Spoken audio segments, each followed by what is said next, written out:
Are you actually considering, is the Trump administration considering lifting sanctions on Russia? Well, the phone call was to establish communications that are consistent with the call the president made last week with Vladimir Putin.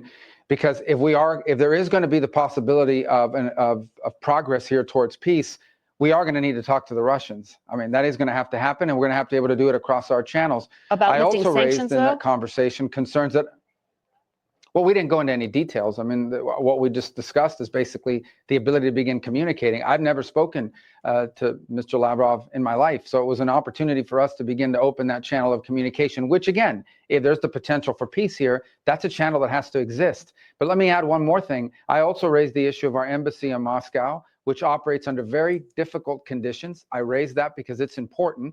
It's going to be very difficult to engage in communication with Russia about anything if our embassy is not functioning. And he raised concerns about his diplomatic mission in the United States. So at a very basic level, if in fact there is going to be an opportunity here to pursue peace by engaging with the Russians, we're going to need to have functional embassies in Moscow and in Washington, D.C. And that's certainly something foreign ministers would talk about as a matter of normal course.